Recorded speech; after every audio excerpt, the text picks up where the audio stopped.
Welcome back to the Hoops Lounge. We're the show with a better jump shot than Sean Marion. My name is Marc Griffin, a.k.a. Montreal Marc. I'm joined by my partner in crimes, Phil Boileau, and we have a special guest, my man Erik Brown, a.k.a. Sigmund Freud. He's from Chicago, lives in Philly, a basketball fanatic just like us. Erik, welcome to the show for the first time. Thank you. Great to be on the show. Definitely followed it for a while, so been waiting for this opportunity. I'm going to try to knock it out of the park as best I can.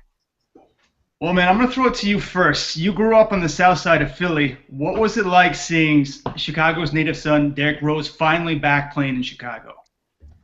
I'm not going to lie, I was a little bit nervous. I've been nervous pretty much ever since he started to get back into this team. Usually with the last 2 seasons, he's lost to injuries. So that's pretty much been the biggest concern. Every jump stop he comes to, every cut he makes, every little burst of acceleration, I'm just looking for anything that shows that he's not quite where he needs to be, you know, where he was before the torn ACL. So I know some people have been really excited, but I've been kind of cautiously optimistic. I wanted him to take it easy, but at the same time, you want to see him go full speed to know that, you know, he's over that mental hurdle. So he feels he can go back out on the court and do everything that he needs to do to be successful. So I was excited, but I think I was a little bit more, as somebody on my Twitter timeline put it, they felt like a mom, you know, kind of watching him, you know, at school or play with other kids. Like, I don't want him to get hurt. At the same time, I want him to go full speed. So it's definitely been exciting, but I've definitely little move he's made. I felt like a mama bear or a mama hawk or something like that. But it's good for the fans. It's definitely good for the fans because he is, in a way, Chicago, especially being from the South Side. Now, Phil, this roster is very much depleted. You know, all the names of guys who didn't come to camp, Paul George's injury, obviously, and especially the gigantic blow of losing Kevin Durant. What does Kevin Durant mean to losing this team? Well, Kevin Durant, I mean, he's one of those guys that I almost feel he's more suited for international play than the NBA game. I mean, he balls hard in the NBA, scoring 30 points, getting MVP. But when you look at his ability to stretch the floor, especially with a shorter three-point line, get out there, play some small ball power forward, he was the guy who was going to be the focal point of that offense we were talking about off camera there. And all these guys are supposed to be a supporting cast. And now you're having this whole team of supporting players having to grasp the main scoring load. And you could see last night in the game versus Brazil, they were trying out a bunch of different schemes, but it didn't look like one guy really took over. I mean, Rose had some nice moments, Davis had some nice moments, even Fareed was getting the action, but like it didn't seem like there was that one guy who was Team USA and had him on his back. Yeah, I mean, Erik, I wanted to bring this back to you. Another Chicago native son, Anthony Davis, seems to be really stepping up his game. Do you think this is going to be his team or Rose's team? Who's going to be the man? Yeah, I think it would probably be more Davis, and that's only because Derrick Rose, and this has been the case since he was in high school, when he's playing with a number of talented guys who can contribute the way he can, he's always sort of deferred to those guys. He does not, even though he's a guy who can go out and score 25 a night, he doesn't mind passing the ball. I mean, a lot of people don't know, and I think it was his senior year in the state championship game, he hit the game-winning basket, but that was his only basket of the game. I mean, he's a guy who does not mind, you know, passing the ball. Calipari told him to shoot the ball more when he was at Memphis because he was playing with upperclassmen. So I think he would be more willing to defer to Anthony Davis. And I love the fact that he's long, he's coming into his own, especially on the defensive end. I think his athleticism is really going to cause some problems. He's obviously not a bulky guy, but you saw he had a couple of nice dunks. He had one great putback where he started on one side of the rim and finished with his left on the other side. So I think this is really going to be his coming out party. Someone actually on my Twitter timeline tweeted that this is where he's going to show he's a top 3, top 5 player in the NBA, this tournament. He's going to go out and essentially, you know, be pretty dominant. So I think it's going to be Davis's team. You know, he's not the same player as Durant, but his length is really going to cause problems. It's really good to see because I did not think he would be this good this fast. Yeah, and so USA has an interesting problem. They have 12 roster spots and 16 guys that they have to pare down. And last night, surprisingly to me, I mean, we talked about earlier, Eric, Andre Drummond didn't play, Damian Lillard didn't play, and also DeMar DeRozan didn't play. Phil, who do you think is going to be cut from this roster? Well, I think those are guys who are supposed to make the team, and when you're looking at like who is coming through, like I think the coach was really trying to play guys who weren't necessarily going to be having those main roles, and I just think that at the end of the day, you have to have guys who knock down shots. Like a guy like Chandler Parsons, even though he didn't play amazing, is going to be a guy that makes it. I think guys who have they have to give some size. I think because of all this, how Kenneth Faried plays, he actually has a shot to make this. Even though he can't shoot, even though he just plays D and all that, I think he's one of those guys that really, he has a shot to be a starter. I think Plumlee, I don't know about him, but there's such like this lack of big men. I mean, when you see Faried and Davis, it's nice on defense, but in international ball, you want to be able to hit your shots. And not having Love, not having Aldridge, that really hurts. I think those 4 big guards we were talking about yesterday, I think they're going to play. I think it's going to come somewhere on the wing.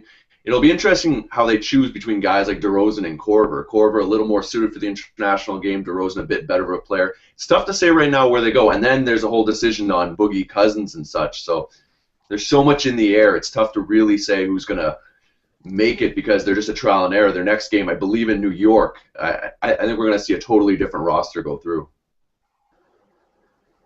Yeah, I can definitely see that, especially the point about Kyle Korver. Even though he's not going to provide much on the defensive end, he's not that great at creating his own shot. I mean, during the game, I think Fran Fraschilla said you can wake him up at 4 in the morning and he can knock down 4 threes in a row. And having had the opportunity to watch him in Chicago for a couple of years, the guy can definitely shoot. And he's got such a quick release. I mean, he can catch the ball on the wing and in a fraction of a second get off a shot. Plus, he's 6'6", a legit 6'6", 6'7", so he's not like, for instance, a Steph Curry, who may face some difficulties if he's going against a bigger guard. I mean, and he's also got a little bit of bulk. So, I mean, he can put the ball on the floor a little bit. And then another thing I love is he can knock down free throws. I just love guys who can knock down free throws, especially if you're going to be moving the ball a lot. You want guys to be cutting and getting into the lane. I think Kyle Korver definitely has an outside shot. Even though he isn't a sexy name, I think, like Phil said, you want guys who can knock down shots. So that's really going to be key, especially with that three-point line being a little bit closer. Yeah, an interesting stat I heard from my man Dwight Walton today is that James Harden has actually made more free throws in his career than field goals. So he's very much, and he's got that kind of elbow-in-your-face type of play. So I think he's going to play really well in FIBA international ball. Phil, if you are Coach K, who is your top 5 roster? It's a tough one. I'm going to say Anthony Davis is definitely on it. I actually was pleasantly surprised with Faried. I mean, I'm a big Cousins and Drummond fan, but as Eric said, you got to be able to hit your free throws. That's still going to be a problem with Drummond for me. I think that's something they're going to have to work through. Cousins, we'll see. Like, I think it comes down to one or two of them. They're both healthy. I think Cousins gets the nod just because he can score inside. But I don't know if Sacramento allows him to play if there's still anything about that knee, because people are so worried about injuries given the Paul George thing. Teams are freaking out. So if Cousins is still a little banged up, I think they're going to pull him. From what I saw yesterday, I really liked Thompson from Golden State. He was a big fan for me. Wasn't huge on Kyrie, but he was all right. But I think down the road, I think Damian Lillard, because of his ability to shoot threes at a high level, is going to be good. Him and Steph Curry, I would start Lillard and Curry in the backcourt with Thompson and probably Cousins and Davis ideally, I think. And Eric, do you think USA is going to bring home the gold in Spain? I think so, because I think even though athleticism is sometimes it's not emphasized enough. I think sometimes people look to the skill set. I think they've just got the athletes, and if they can get stopped and get in the transition and get easy buckets, that's going to make it a lot easier. I talked about the alley-oops that Davis finished off And that's all they need. They just need to get stops and get in the transition and get easy buckets. And when you got guards like Curry and Kyrie Irving, Rose, Lillard, guys who can really push the ball, and they can be a one-man fast break themselves, and they're also willing passers, that's going to make it a lot easier. So I think that, even though there are other teams in terms of continuity, maybe they have an established guy who they're going to look to go to when they need a bucket. I think at the end of the day, as long as Team USA gets defensive stops, and this is where my guy Coach Tibbs comes into play, they're really going to have an advantage. I thought you were going to bring him up. Yeah, Coach Thibodeau is bringing a lot defensively, and of course Coach K and Jim Boeheim bringing in the 2-3 zone as well. I mean, they've got a lot of firepower behind the scenes as well, Team USA. So to wrap up, guys, I wanted to mention that I have a Kickstarter going right now. I'm well on my way to getting to Spain for the tournament, to Barcelona and Madrid. So if you're watching this on YouTube, at the bottom of the screen in the About section will be my Kickstarter if you want to donate. Help me get to Spain to cover these guys.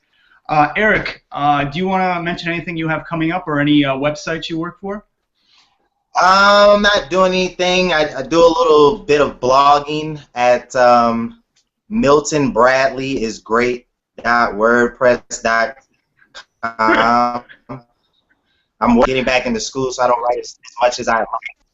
It's primarily just Michigan State stuff. I'm a Michigan State alum, so go green, go white.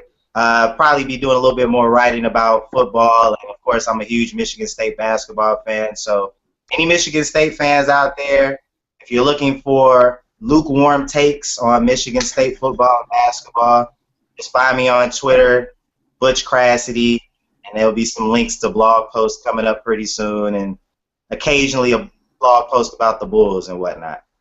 And we'll put that at the bottom in our About section as well. Got to mention favorite Spartan son, Magic Johnson's birthday was the other day, so shout out to Magic Johnson. Thank you for being on the show, Erik. Phil, I'll throw it back to you for any off the wire. So off the wire, we're doing for the next little bit is going to be some team previews, because obviously the news and breaking news is a little bit scarce these days. So we're going to look forward to what teams have to offer. Next year, we're going to have some different guests occasionally on different teams to bring it in. So we'll give you the rundown of every team and what's been going down over the summer with those teams. And as a final little thing, it's kind of funny. It's just off camera. I was talking to my brother who's doing he's going to Michigan University, so there's definitely that Michigan State. He's a big Wolverines fan, so I might have that kind of conversation one day, bringing up the collegiate rivalries, because it's definitely heated. I speak to enough people who are one side of the fence or the other. Yeah, definitely not a guy. Yeah. So and of course in the draft this year, the guy who went to Denver, I think, is going to blow up. I think he was one of the steals of the draft. Blanking on his name right now. The 6'3", 6'4" shooting guard. Yeah, exactly. I really think he's going to be one of the steals of the draft, and I think that was a great trade. I would take him over McBuckets long term anytime. But anyways, so for another day. For another day, exactly. And another Chicago tie. It's all over the place. Okay, so guys, thank you for joining us once again. And as always, hit us up on HoopsLounge.com. Go to the contributors section. We're all there. And hit us up on Twitter, Sporting Phil, Montreal Marc, and Butch Cassidy, another friend of the lounge. Now get the conversation going. If you have any ideas, show ideas, comments, share, like, let us know. Get the conversation going. And we'll see you guys next time on the lounge.